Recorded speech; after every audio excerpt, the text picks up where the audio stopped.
Give another 30 seconds or so for some more people to file in. Got a great group here. All right. Sounds good. Well, thank you all so much for joining. My name is Nicole. I am the program director for MedTech Innovator for our US cohort. I am very excited to be joined by such an incredible panel here today. I'm really excited for you all to meet them, to learn from them, and also to hear all of their wisdom that they've been through in their different positions and how they've interacted with startups and partnerships. So the theme of today is pushing partnerships, how to effectively engage with strategics. So essentially, all of these folks have roles within companies where they interact with startups. They help, figure out how big companies and little companies can come together to solve really big challenges. And so I think this is a really important topic for all startups to learn about. You're not in this yourself. There's always someone out there that can help you that has done this before, that has walked down this road. And I think it's really smart as soon as possible to start thinking about, who you could partner with to help, achieve your goals, and maybe even think of goals that you haven't even considered yet. So without further ado, I want to introduce our four incredible panelists joining us here today. Each of them after this will give about 1 minute about themselves. So we've got first Bill Perry, who is the lead advisor and co-founder of the American Society of Plastic Surgeons Accelerator Program within our MedTech Innovator cohort. So we've got 5 companies working with Bill throughout the course of our program this summer and fall. And Bill also has had many startup roles himself, including currently as the CEO and board member at Deep Blue Medical Advances and the co-founder and executive chairman at Highbridge Medical. We've also got David Miner here, who is in the medical products division at W.L. Gore. Ranjini Srikantia, who is the director of strategic initiatives at Becton Dickinson and Company, or BD as you might know it. And then finally, Virginia Giddings, who is the vice president of exploration at Edwards Life Sciences. So thank you all so much for joining. I'd love to hear just like 1 minute background about each of you. So Bill, you want to start us off? Sure. Thank you so much for the invite. Really great to be here. I'm here kind of wearing 2 hats. One is as somebody who's helping to run the accelerator program with MTI on behalf of ASPS. We're in our 3rd year with this partnership, 5 companies in the cohort. And then I've been either a founder or a manager in more than 12 startups, 20 medical device product introductions, fundraisings north of 120 million, several exits, several non-exits, a lot of business development, regulatory. So just a serial startup person for 30 years. Great. Thank you so much, Bill. Love hearing that. David, what about you? Yep. Hello, all. I'm glad to be here. So my name's Dave Miner. I'm at W.L. Gore and Associates. I'll talk about the company real quick for those that don't know. So we're a privately held materials-based product company with multiple divisions. So we've got electrical and industrial products, fabrics. You may have heard of Gore-Tex before, as well as our medical products, which I'm in, which we primarily have vascular grafts, stent grafts. And my background's in biomedical engineering. My first part of my career has been in technology and product development, so taking products from invention all the way through commercialization in our industrial and fabrics businesses.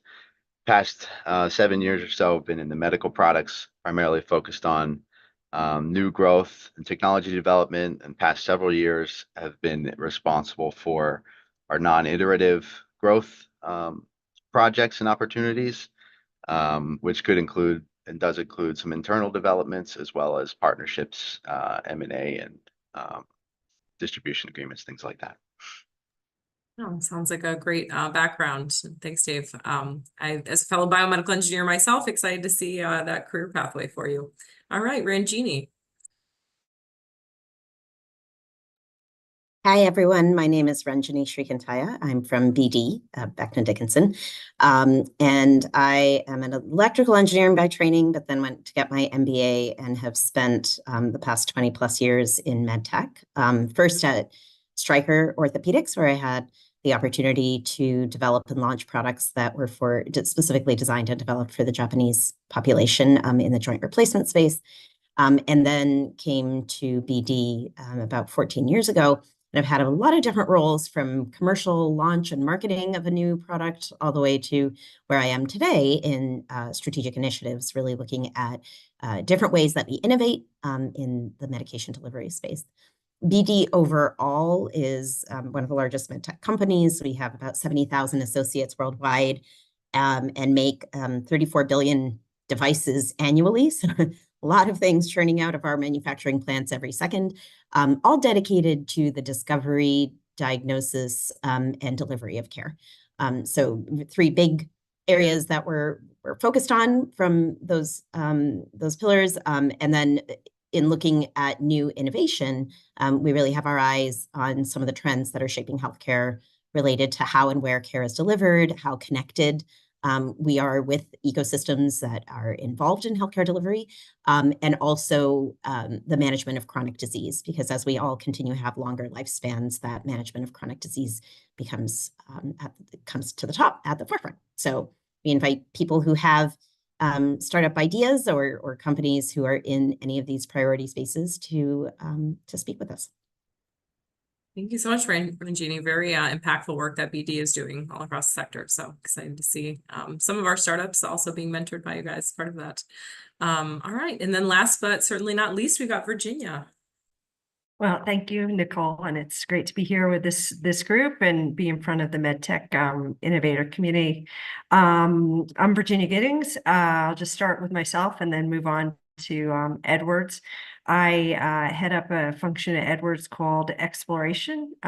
We focus on finding opportunities for the company from the outside world. So I'm exclusively externally facing, which means I get to spend most of my days with folks like the people on the call today.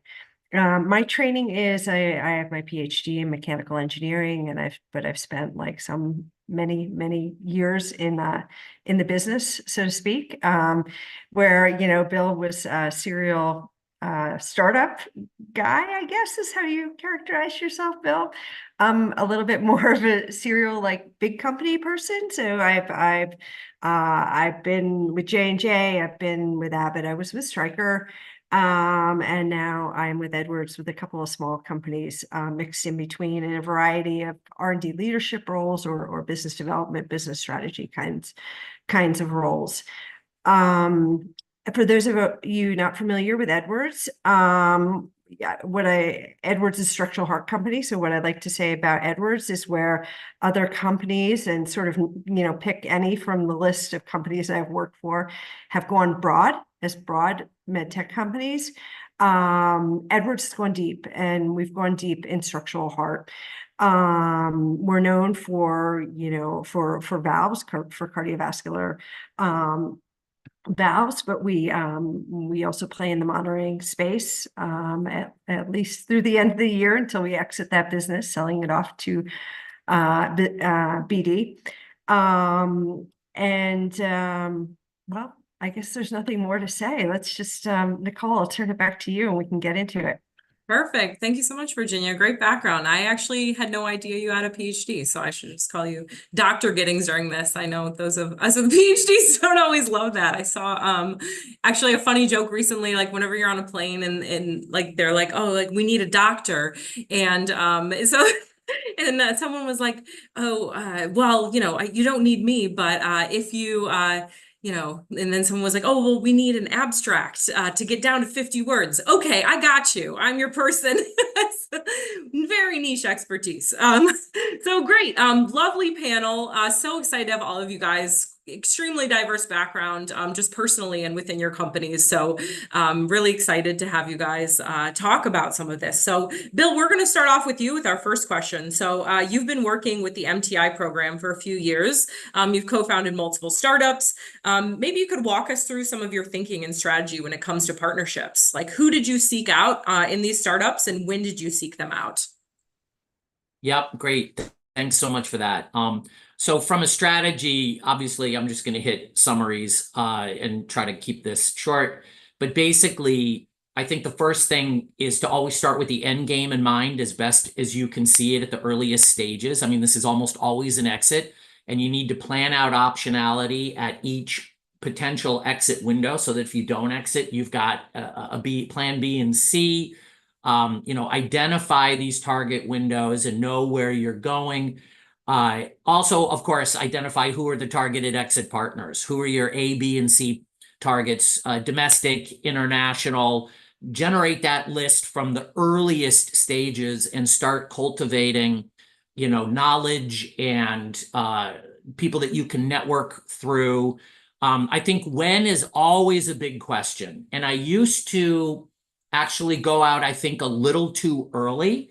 But you also don't want to wait too late. So I think when you have the key items in place that tell the story of the company and the opportunity, it doesn't have to be perfect, but I do think it needs to be formed and ready. That only one chance to make a first impression. And if you have, big holes in your story, it can be okay if you know that and you can do what you can to fill that primarily or preliminarily, but also tell people how you're going to fix that hole later. I think when you reach out, the strategy to me is it's a get on the radar conversation and simply to explore mutual interests. The old adage, companies get bought, not sold. I think it's super important not to jump in anyone's lap. They know why you're reaching out, but it is good to have ideas in mind. You want to get on the radar, explore clinical or product partnerships. Is it co-marketing or commercial? Is it investing in an upcoming round? Have some ideas in mind, but what's the Venn diagram overlap of interests? I think the best way is if you have a KOL who's working with you, a surgeon, clinician, if they can give you a warm intro to the strategic, that's gold. The other key thing, I think, is finding an already existing interest or need that the strategic has. If you show up and you're in a cold space that they're not even interested in, boy, it's really hard to get them on board. And I think obviously a warm intro is better, but you can always go in cold. You can always go to 2 or 3 people individually. You can have an intro chat and figure out who would have interest, who would have responsibility. I can speak more about that later, but explore early interests, try to fit into deals structures that they've already done in the past. That'll prove to you that it can get done relatively quickly. And then I can speak to examples of this later, but these are just some of the high level things I keep in mind as a startup entrepreneur. Really great advice. Thank you so much, Bill. That was quite the treasure trove. I really like the Venn diagram idea. So, have your startup and the partner and, what do you have in common? You can use that to bridge for the intro, but then you talked about holes, what's missing. So what's on your half of the Venn diagram that they don't have? And maybe that's a patent. If you maybe contact that's, them, exactly. Maybe that's a if you new contact them and they have that interest, you're in great shape. Yeah, I love that. Really good way to think about it. All right. So David, Rangini, and Virginia, you guys all work, with these startups directly in your larger companies. Maybe you can talk about some of the different types of partnerships you engage in, such as co-development, licensing, strategic investments, and how might a startup evaluate which is the best structure for their business model or product? So David, we'll start with you. Yeah, so good question. So we engage in basically all of the above. And so this could range from, distribution or M&A, kind of the more the end game, all the way through a really early stage co-development type opportunities. And I think what it comes down to a lot is where are you at and what is the need at the time? And that'll kind of dictate what type of agreement might make sense. As an example, if you are already at clinical stage or even have a commercial product, it likely would make sense to be either distribution conversations or acquisition type conversations. But early stage, it could be a lot more around investment, from a venture arm, or if there's some thing that a strategic has, such as materials, test capabilities, animal testing capabilities, things like that, that might be something that could lead to a co-development, even early stage. Yeah, thanks, David. I think a good way to look at it, all sorts of stages, but actually, considering where they're at and what's needed for that stage they're at, I think, rather than jumping the gun too early on this. All right, Ranjini, what about you? So I think similar to what David said, we have a variety of different methods of working with startups. I will say for the earlier stage startups, it tends to be more of in-kind services, whether it's working together to figure out how to get the best design for manufacturability or scalability or other aspects of where our expertise can match with something that startup may have a little more difficult getting access to. But then as things develop, there are structured partnerships that we can develop as well, in which case there's maybe some definitive milestones that are along the way to an end goal of acquisition or distribution or whatever it may be. So a lot of different variety. I will say, though, one of the most important things is having somebody who's close to the business be a champion within our company. So if there's no one who's championing it, it's difficult to move forward. So there has to be somebody who believes in the solution, believes in the synergy that exists, the fact that it's aligned to the goals of that business, and can then take it forward as well. So there's a variety, definitely a variety of different models that we have historically used. It depends on the time, the place, the need, and the opportunity. But at the end of the day, I think the big thing is, where are you in your for a startup, where are you in your pathway towards reducing risk? Because depending on where the biggest risks are, that could dictate what level of partnership is suitable for that stage.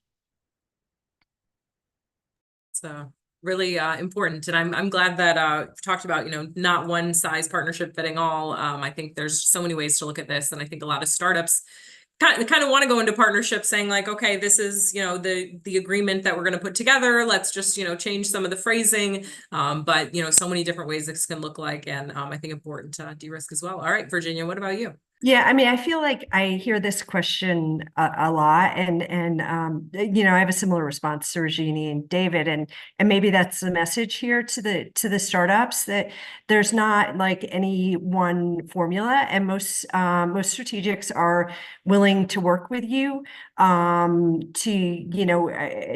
identify what kind of structure or deal or relationship is appropriate given the phase you're at. So I think, it sort of puts it back on you, like really think through what you need from a large company. And that echoes sort of what Bill was saying there, go into it really understanding what you need and you need for your company to take your company to the next level. So, Edwards we're truly a strategic investor, and people say that, and what does that mean?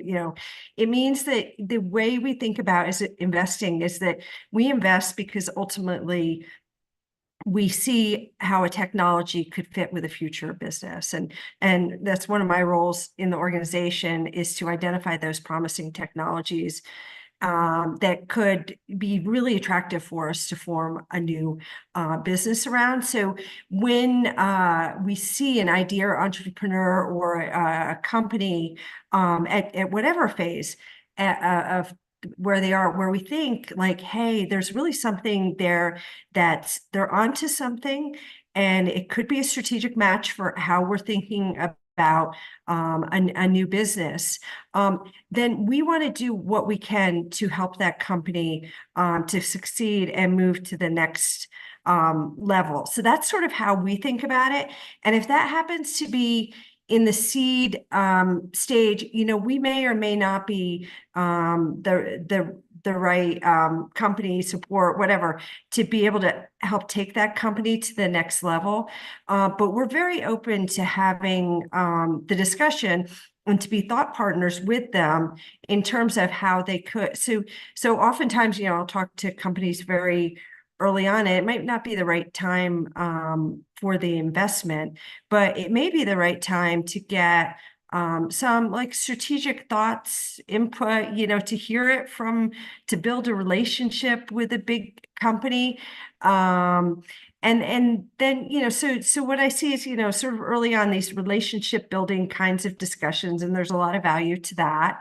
And then moving through to, that may lead to, an AB kind of Series AB investment that could lead to a structured deal at some point. So that's sort of a typical progression. But I think, it's, hey, we recognize this is your precious idea, and this is your concept and your company. And so you really need to drive understanding what you need at those different phases, and then see sort of this whole other ecosystem out there of strategics, consultants, etc. Those are your support to be able to achieve taking your company to the next level. Oh, thanks, Virginia. I really like, looking to the future. I think that's really important as well. I think too many startups get hung up on, what has already been done by these companies, what spaces they're already in. But I think digging can pay off. Look into the investments that they've made in startups. Look into, even their job boards to see what types of, product teams they're hiring for at the moment. And, of course, follow these companies on LinkedIn, things like that, that you might be interested in, because it can be, really helpful to see. Maybe they're not in a space yet, but could be getting into it. So yeah, even we had a Boston meetup, and we're talking about strategic partnerships the other day, and one of our cohort companies, Neurobionics, was talking about this, and recognizing that a partner was getting into their space, and so realizing it could be a good time to reach out. So yeah, don't just look to the past, think to the future. So, these partnerships we discussed, can take many different forms at many different levels of the company's development. How can these partnerships specifically help companies gain traction with these different types of milestones? So, any of you guys that feel comfortable answering it? I think, Nicole, that goes back to kind of what stage the company is at. And when you say gain traction, if it's getting more clinical input, then there could be, I know at BD, we have a lot of clinical specialists who are employed by BD. So it could be like a safe way to get some information or some clinical input. But I think it would depend on what's being envisioned. If, in our world, like unlike how Virginia described Edwards, BD is quite broad. We have a lot of different businesses. We touch healthcare in a lot of different ways, but we do look for scale. And so if scalability is an issue or a problem, gaining traction is one thing, but then also being able to design for that scale might be a consideration depending on the type of solution we're looking at. So gaining, maybe more of a question back to you, Nicole, when you say gaining traction, is it traction within the strategic or traction within the marketplace? That question would be geared towards, because it might look a little different. That's a good question. I would say like within the marketplace. So maybe that's more for like later stage companies, but I think scale up is important at all these stages to consider. If you have a product that works really well, but it's going to cost way more to manufacture than, what you're ever going to be able to sell it for, or, maybe it's uses, I have a materials background. So, sometimes there's, animal derived products, other like chemicals that can be very difficult to source, might have, a challenging supply chain. Think about these things sooner than later, because it's much easier to pivot, your product plan. So that's a really good point, Reggie. Yeah. So along that line, one watch out and one difficulty for a lot of startups is really understanding the health economic reality of getting into healthcare, and the fact that your advisors, your champions originally may be super excited about the design, and that's well and good because they have to be. They're your champions in the beginning, but as you're looking for traction in the marketplace at a larger scale, whether it's in the US, in Europe, abroad, it takes a lot to get other customers to buy in. And so being really solid about the type of evidence that you're generating or the type of problem you're solving and the value that brings back to the healthcare system is something that is sometimes overlooked earlier. Like, people go after claims that they need for regulatory submissions, but forget about the claims they may need to make a convincing sale. And so gaining traction in the marketplace writ large, I think, requires some good, thoughtful approach to the healthcare economics as well, especially in today's environment where healthcare systems are not willingly opening their pockets. I'm glad you brought that up because we just had our value workshops the past couple of weeks, as you know, and like one of the recurring themes in that was, reimbursement. How do you get things paid for? How do you get things adopted and people to actually buy it? So, usually people think of, med device, the big hurdle is regulatory, but even once you're past that, I mean, you have to think about how are people, going to actually view this product and how might they want to purchase it. Virginia, you have some. I was gonna say, I think there are times where as an entrepreneur, you need to be like heads down at solving like whatever issue it is. But I think in terms of gaining traction, I think, there's a huge amount of knowledge sort of outside your wall. So being like really, as a CEO, being really effective at networking, and just like sometimes there's these one-off conversations where you have it and you're like, it opens up your mind to something or makes a connection or, so I feel like there's also that aspect of getting out there and networking because there's so much knowledge outside the wall. And often people will, sort of guide you and give you input in whichever area it is, solving a hard supplier issue or dealing with, reimbursement issues, just being able to really network effectively and think about broadly who the stakeholders are too of, I feel like companies are usually really good at but not always though, of identifying their physician customer, but really getting granular on that. Who is the physician? How is the patient going to be referred to that physician for the therapy? Like, how does all that work? What's the patient journey? And then ultimately, like, who's paying for it? Because that, if you're not thinking about that in this healthcare like environment, then it's a huge miss.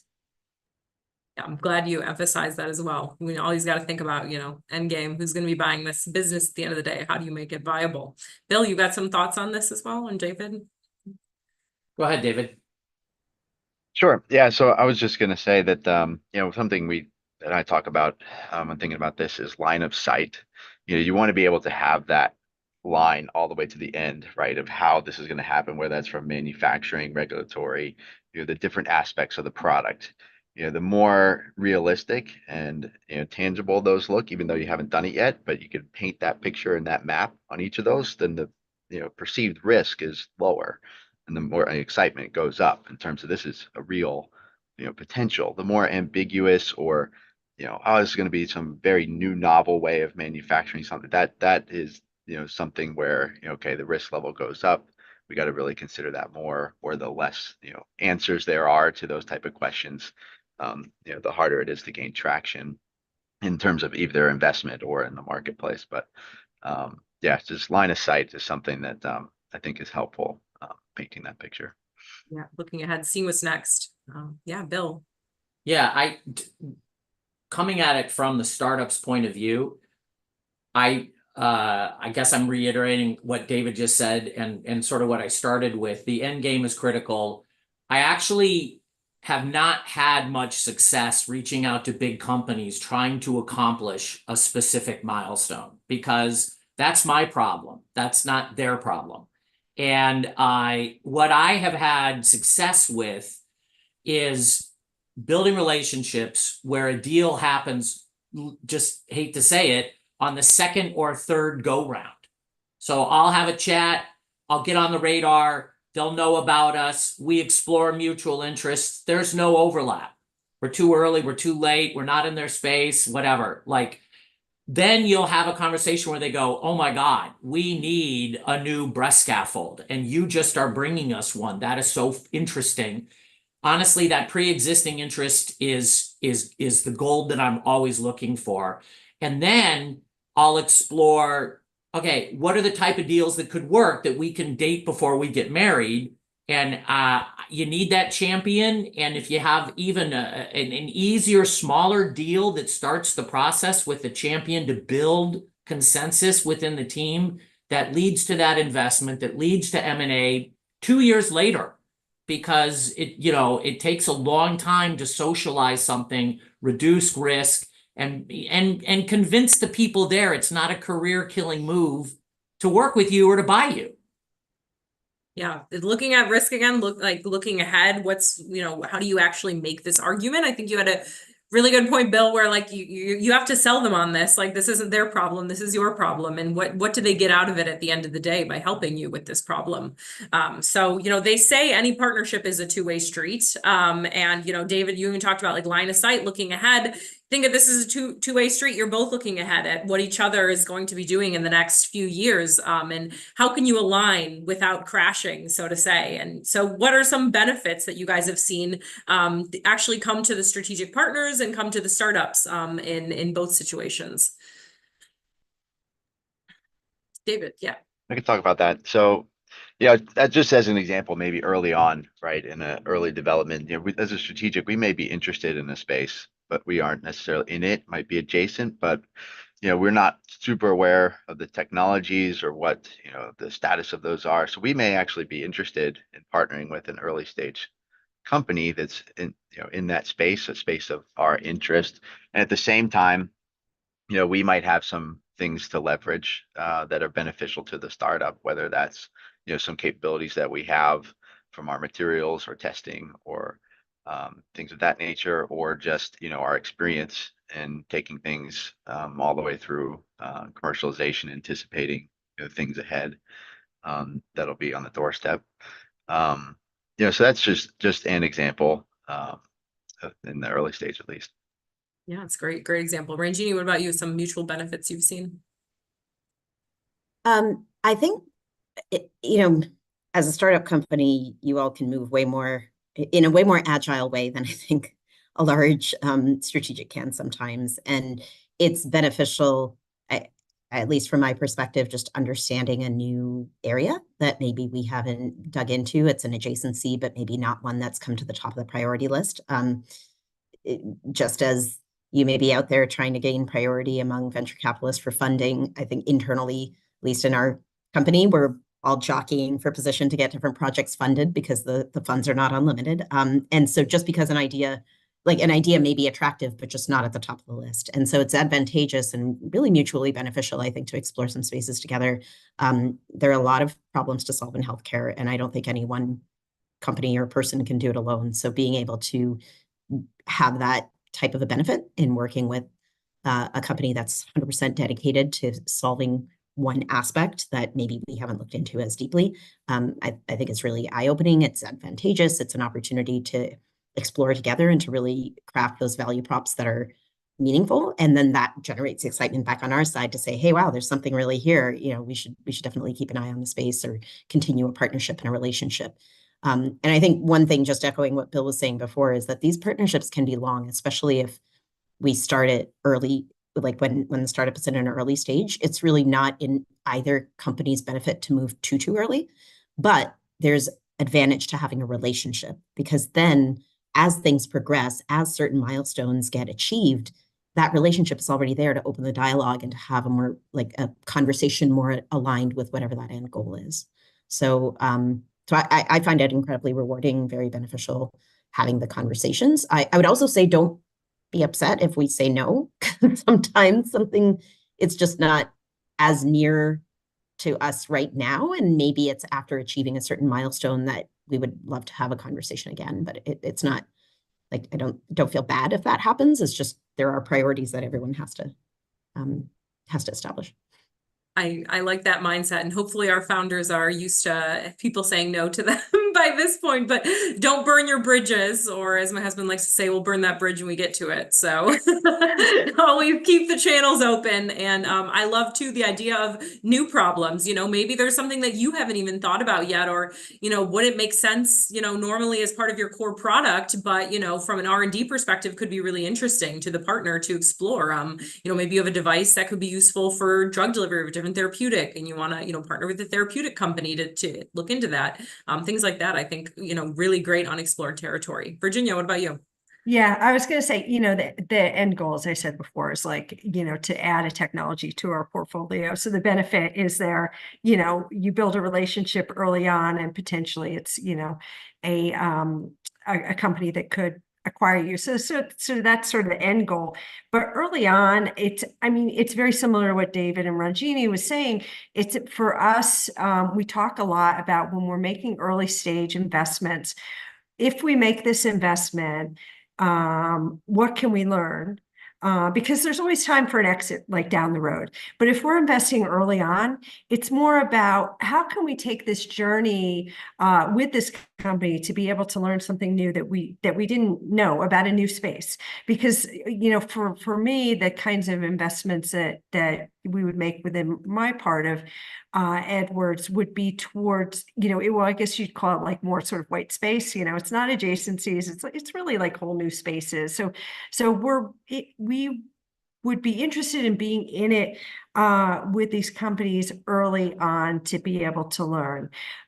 So from their perspective, from a company perspective, they're typically in big companies, we've got really deep expertise, and we haven't seen everything, but we've done a lot, and we've had some really good and some really painful lessons along the way that can be very helpful in terms of providing guidance to companies early on. So that can be key. As I think about just, because one of the things you're hearing from everyone here is sort of having that discussion early on, that you might hear no a lot of times, but no doesn't mean it doesn't mean no, it means not now.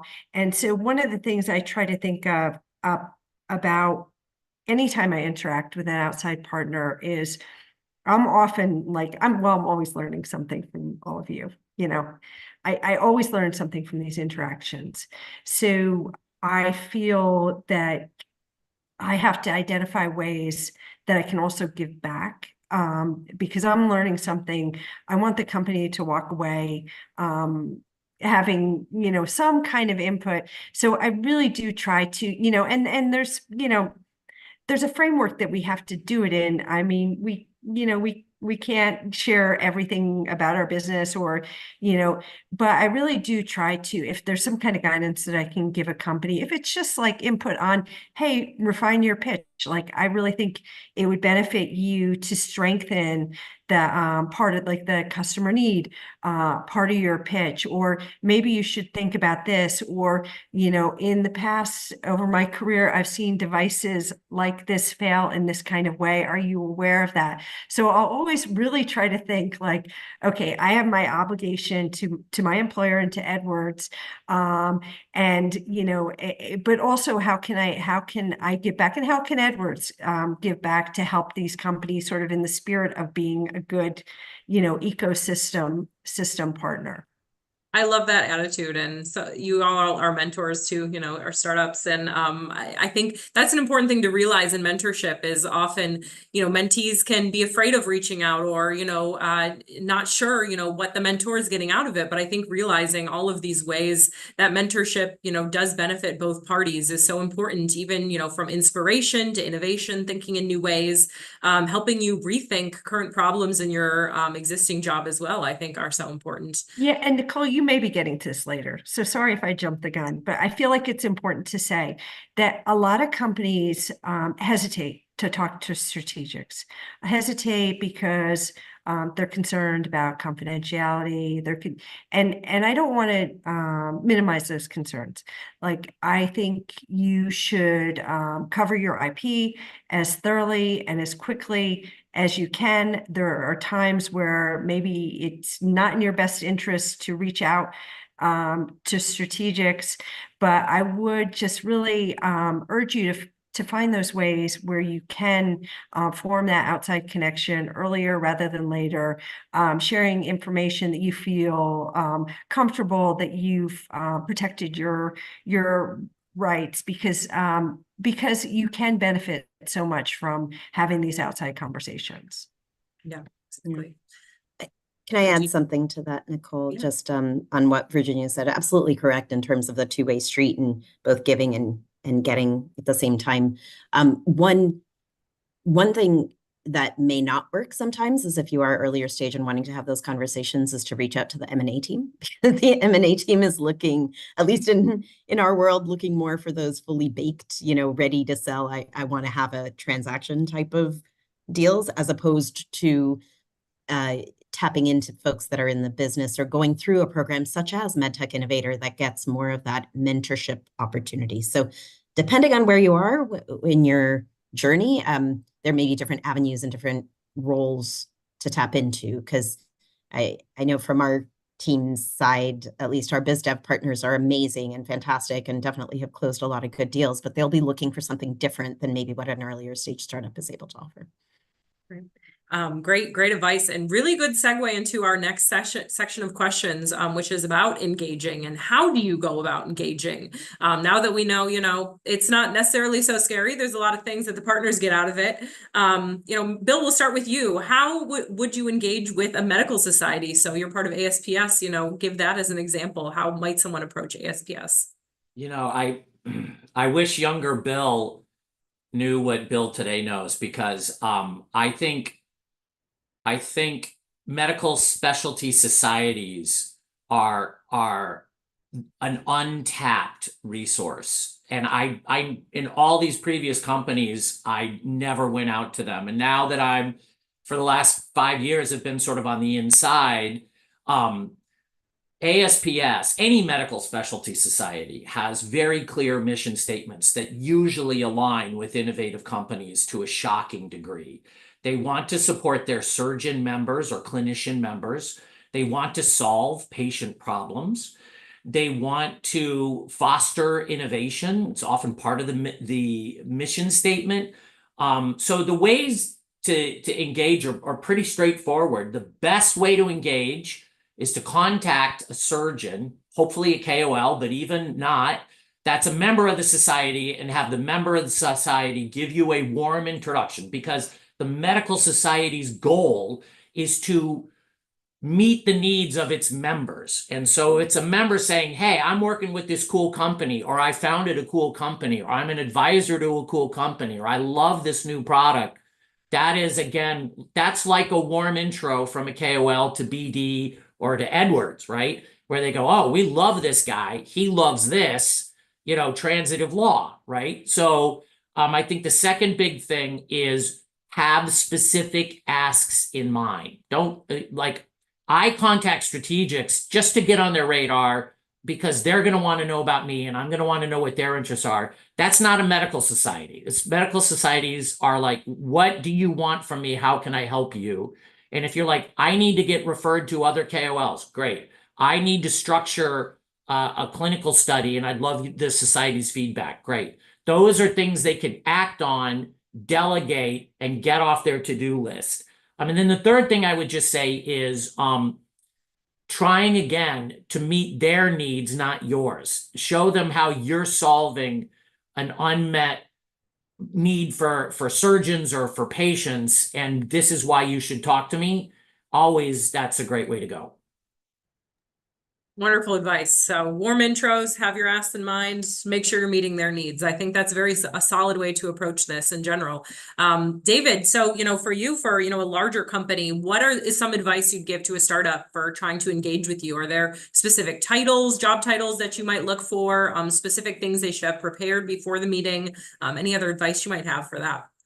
Yeah, I would say there's not necessarily a wrong way of approaching, meaning a cold email or meeting at the conference or anything like that opens the door. Any one of those opens a conversation on our end, on the strategic end, and we'll take even a cold email out of the blue seriously. And if it's of interest to us, especially, I think that's the biggest key, is if it hits on something that is of strategic interest for us, it doesn't matter how it came to us, we're probably going to act on it.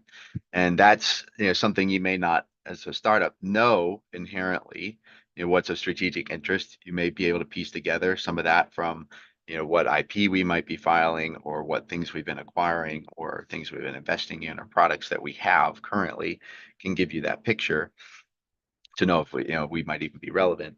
But I think that comes, and we can pass around that information quickly between our business development group and our business leadership. That all can happen with our connections pretty quickly if it is of high interest to us. And I think something Bill said as well, it comes down to that strategic interest, but also what may we do for you? Why are you coming to us? We need to answer that. Is there something that is something that we could provide, or some strong argument for why Gore, as an example, should be in this space, should have their product, some strong reason why you believe it should be us as the strategic and not just, anybody. Because at the end of the day, we're going to ask ourselves the same question: why Gore? Why should Gore be in this and partner with this startup in this fashion? So just some thoughts there. Understanding those strategic interests so important. Ranjini, is the same at BD? Any other, advice you'd give to a startup trying to approach you? I think doing your homework is important. There's a lot of information publicly available, whether it's an investor day or a recent JP Morgan conference, or the blogs that are out there, what we feature on social media. Those all give indications to some of our key priorities. And I think aligning or doing a little bit of work to understand what those key priorities are can go a long way, because then it's talking the same language. So it's not coming out of left field and trying to get traction. It's really, hey, I saw that you were working on this. We have something that's adjacent, or we are working on a similar solution, or we're working with the same cohort and trying to solve this problem. Being able to link it goes back to what we've said in the past. There will need to be a clear interest from the folks on the strategic side. And I know for us, like for me in our business, I play that role for things related to medication delivery. But I'm happy to connect you with people in my other businesses, like other businesses across BD that may be a little more suited if it's something that's aligned to an area of interest for them as well. But it is helpful to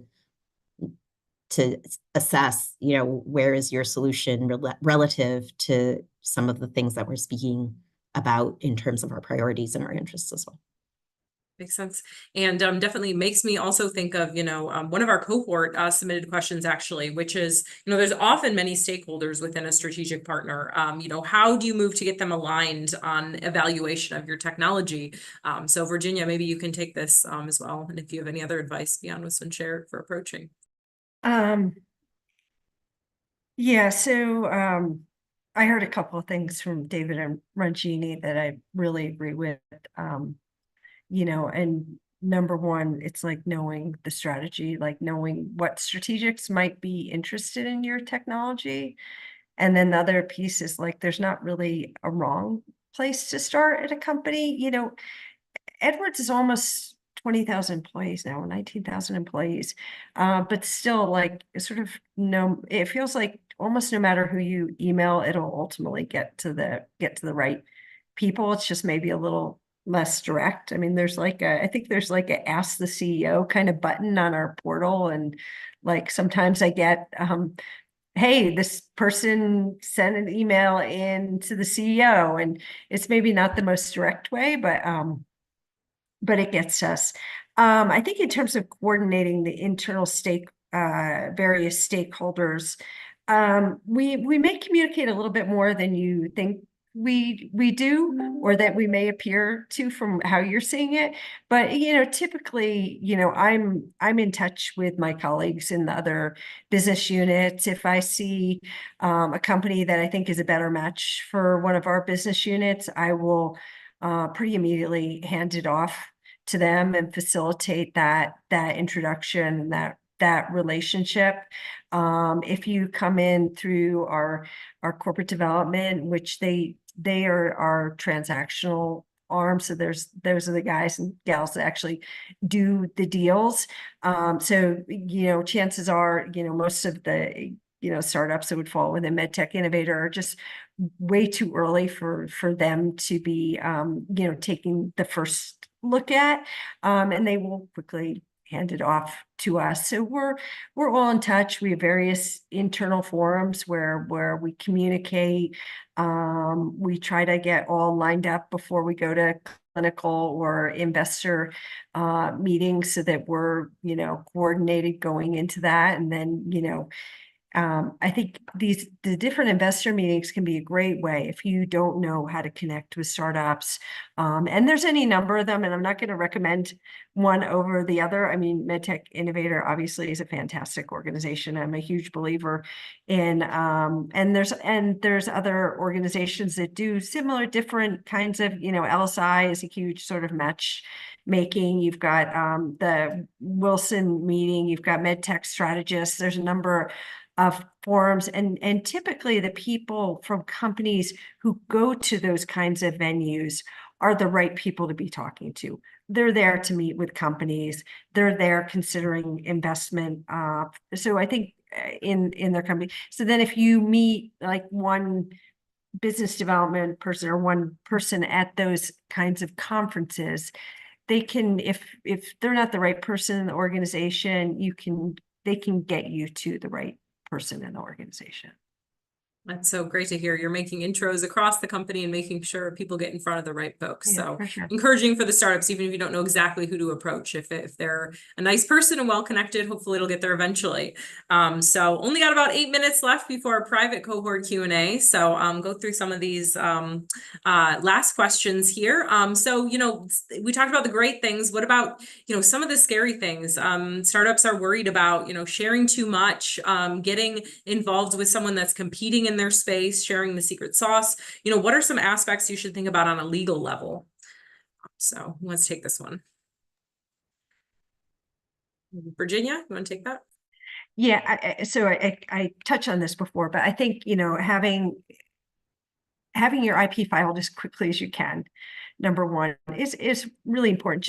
Just get it filed, get it on record, what you think that you own or you could own. I think, getting that covered is really important before you get into discussions. It protects you and it protects us also. For the way we've structured it in Edwards, we really anticipate that this is a challenge. We know that our business in structural heart, it's a very competitive business. I exclusively work on the outside, with companies that are outside of Edwards. There's a wall up between me and internal programs. I don't have access to internal programs. It could be outside partners even know more about internal programs that we have than I do. I have an amazing relationship with internal R&D leaders, but when we talk about things, we do not talk about the projects that they're working on or the projects that I'm working on. We've spent a lot of time with our legal organization thinking through what types of information I can share internally and what I can't share internally and who I can share it with. So we spend a good amount of time working through that to, it assures the best interest of our outside partners, and we want to really have a trusting relationship with those partners. And it also protects our internal programs. One of the ways I think about my job is that, we've got our internal R&D leaders have their portfolio projects and they have their R&D teams working, to develop products inside of Edwards. And, in parallel, I sort of have this, the portfolio that I think about is this portfolio of companies and leaders that sits outside of Edwards. So I really do want to, it's something that we really prioritize, like how can I protect their interests as well. Yeah, I think protecting all interests is so important. So David, we'd also love to hear your thoughts on this. And also we had a cohort submitted question on if you are engaging multiple competing strategics at once, how do you manage this process without alienating them, but also creating a little competition? Yes, maybe I'll jump in from Virginia's comments to that question. So, echoing what Virginia said, getting your IP filed, and then internally, from a strategic, we have firewalls, very strict, because we are worried about the legal repercussions if we do something wrong. We don't want to share your IP with, an internal project if we have one. That's something we don't want to do, and we put firewalls, and they're very strict about that. And so, kind of going on to the follow-on question. As you're moving forward with the strategic, and there's multiple strategics you might be looking for, it really comes down to what's in your best interest and in ours. If we have an interest and we want this thing to be exclusive, we're going to ask that if we're that adamant about it. If we're not asking for exclusive, we expect in your best interest to go and do what you need to do to make sure you're getting the best value for your startup. It's something that you should be doing. And so we expect that. So we calculate that into from a strategic standpoint, what is the risk of that for us? And we, any agreement that we come up with, that's going to be built into what could be rainy day situation. And I would also add, rainy day scenarios when you get a little further down the line into like a development agreement or some sort. Rainy day scenarios become very critical to know what happens, especially when you're inventing and developing something together with the strategic, being very clear, who owns what at the end of the day, in that situation where things don't work out, which is a common, end result, especially for something early. So, as an example, being very clear on who's going to own the invention. Are we going to do it by inventorship, or are we going to do it by buckets of content? If something's invented over in this area, is it yours, or is it ours, or is it joint? And how is that going to be used? There's a lot of conversation to be had to make sure that as you're working with other strategics or working with us, what is going to happen, that everyone is in, gets what's in best interest of them at the end of the day. Great advice. Bill, you have some thoughts on this too? Yeah, I was just going to say that I've become much less paranoid as I've gone longer into my career.